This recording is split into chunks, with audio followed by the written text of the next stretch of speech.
Meu irmão, minha irmã, paz e bem para você. Hoje é quarta-feira, 26 de maio. Nós já estamos quase chegando ao final do mês. Este mês tão bonito porque é o mês das mães, mês das flores, mês de Maria. E hoje, dia 26, quarta-feira, lembramos a você que às 18 horas temos a Santa Missa. E hoje é dia do revendedor lotérico, dia do nascimento, na data de hoje, em 1914. Foi o nascimento de Maria Rita de Souza Brito Lopes Pontes, conhecida por nós como Irmã Dulce. Então fazemos memória desta grande discípula e missionária de Jesus. E convidamos a você a deixar aí o seu gostei, os seus comentários, divulgar este áudio aos seus contatos e juntos nos tornarmos evangelizadores. Hoje é dia de São Felipe Neto, que foi presbítero da Igreja de Deus. O evangelho que nós vamos escutar e partilhar é de São Marcos, capítulo 10, os versículos do 32 ao 45, que diz: Naquele tempo, os discípulos estavam a caminho, subindo para Jerusalém. Jesus ia na frente. Os discípulos estavam espantados, e aqueles que iam atrás estavam com medo. Jesus chamou de novo os 12 à parte e começou a dizer-lhes o que estava a acontecer com ele. Eis que estamos subindo para Jerusalém, e o Filho do Homem vai ser entregue aos sumos sacerdotes e aos doutores da lei. Eles o condenarão à morte e o entregarão aos pagãos. Vão zombar dele, cuspir nele, vão torturá-lo e matá-lo, e depois de 3 dias ele ressuscitará. Tiago e João, filhos de Zebedeu, foram a Jesus e lhe disseram: Mestre, queremos que faças por nós o que vamos pedir. Ele perguntou: O que quereis que eu vos faça? Eles responderam: Deixa-nos sentar uma à tua direita e outra à tua esquerda, quando estiveres na tua glória. Jesus então lhes disse: Vós não sabeis o que pedis. Por acaso podeis beber o cálice que eu vou beber? Podeis ser batizado com o batismo com que eu vou ser batizado? Eles responderam: Podemos. E Jesus lhes disse: Vós bebereis o cálice que eu devo beber, e sereis batizados com o batismo com que eu devo ser batizado. Mas não depende de mim conceder o lugar à minha direita ou à minha esquerda. É para aqueles a quem foi reservado. Quando os outros 10 discípulos ouviram isso, indignaram-se com Tiago e João. Jesus os chamou e disse: Vós sabeis que os chefes das nações as oprimem e os grandes as tiranizam, mas entre vós não deve ser assim. Quem quiser ser grande, seja vosso servo, e quem quiser ser o primeiro, seja o escravo de todos. Porque o Filho do Homem não veio para ser servido, mas para servir e dar a sua vida como resgate para muitos. Palavra da salvação, glória a vós, Senhor. O evangelho de hoje está dividido em 3 partes. O anúncio da paixão, os versículos do 31 ao 34, o pedido dos filhos de Zebedeu, do 35 ao 40, e o ensinamento sobre o serviço, do 41 ao 45. Este é o terceiro anúncio da paixão que Jesus faz aos 12. Teve lá em Marcos 8, do 31, depois Marcos 9, do 30 ao 32 e Marcos 10, do 34 ao 33 ao 34.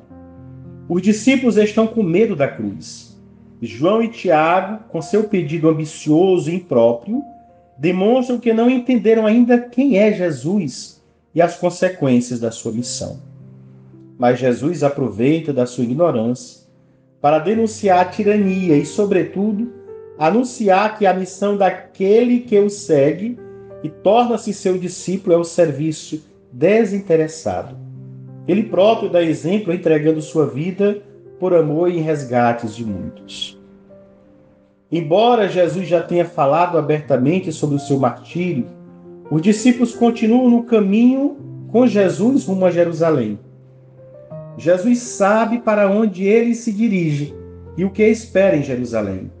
É na cidade de Jerusalém que Jesus encontra seus opositores. Jerusalém, em sua etimologia, seria a cidade da paz, porém, a realidade concreta de desordem e opressão que Jesus vai ao encontro na caminhada terá sua culminância no templo, lugar onde se concentra o culto religioso que rege a vida do povo. Os discípulos deveriam saber o que estavam para enfrentar na capital, e o modelo de governo idealizado para a sua nação era uma monarquia, nos moldes dos antigos reis de Israel. Por isso não é de nos causar espanto a pergunta de Tiago e João: deixa-nos sentar à tua direita e outro à tua esquerda, quando estiveres na tua glória. Eles ainda estavam com o velho esquema na cabeça, que o Messias seria um grande e poderoso rei, com ministros e todos os seus aparatos reais.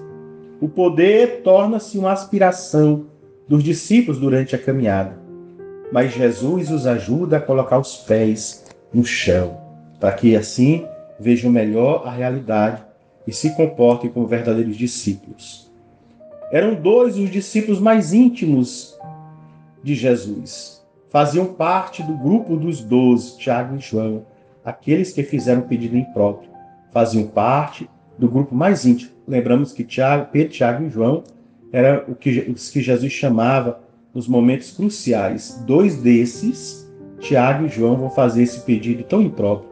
Eles que estiveram com Jesus na transfiguração, estarão também com ele no jardim de sua agonia. Portanto, são pessoas que ocuparam um lugar importante ao lado de Jesus. Esse destaque do nome dos discípulos que fazem esse tipo de pedido a Jesus tem grande valor para todos os que ocupam a posição de liderança na igreja. É uma liderança de servo que Jesus exige. Os líderes da igreja devem ser os primeiros a beber do cálice, servindo diariamente às necessidades dos irmãos e irmãs, sejam quais forem, os que quer que sejam percebidos. O cálice e o batismo simbolizam, neste contexto, a agonia e a morte próximas de Jesus. Antes de iniciar o seu ministério, Jesus recebeu o batismo de João. Foi ungido com o Espírito, poder do Espírito Santo, para anunciar o reino de Deus e convocar todos à conversão. Agora Jesus leva à plenitude o sentido do batismo que recebeu passando pelo martírio. Na cruz derrama o seu sangue, enfrenta a morte, mas o Pai o ressuscita. A morte, o maior inimigo da humanidade, é vencido. Jesus morre e nasce de novo, porque ressuscita. A resposta de Jesus ao pedido inconveniente de Tiago e João, ainda não aqueles que ainda não entenderam quem é Jesus, que tipo de Messias ele é e em que consiste o seu reino. Seu reino não segue o modelo de nenhum império que impõe o poder por tirania. No seu reino, todos devem se colocar a serviço do irmão. É necessário servir. Jesus não deixa dúvidas. A autoridade é serviço. E, além disso, Jesus ainda deixa claro que cada pessoa é responsável por sua conduta e possui liberdade de escolha. O ser humano foi criado por Deus com livre-arbítrio. Tem a capacidade de optar pelo bem. Só assim poderá conquistar um lugar ao lado de Deus na eternidade. Portanto, a resposta de Jesus ao pedido de Tiago e João faz pensar, pois não se trata de um sim ou um não, mas de um desafio. É como se Jesus dissesse: talvez o Pai reserve os lugares para vós, se tiverdes dispostos a tomar minha cruz e minha taça, meu batismo. Servir, como se repete este verbo neste evangelho tantas vezes. O Filho do Homem é uma figura um tanto enigmática que aparece no livro do profeta Daniel, lá em Daniel 7,3. Mas onde Deus deixa claro que é alguém que reina sobre o povo com humanidade. Assim é Jesus, Filho do Deus Altíssimo, portanto é o próprio Deus, e assume a nossa condição e torna-se um de nós para redimir e concretizar a nossa salvação. Jesus o tempo todo serve, desde a sua encarnação em nosso meio até a sua ressurreição.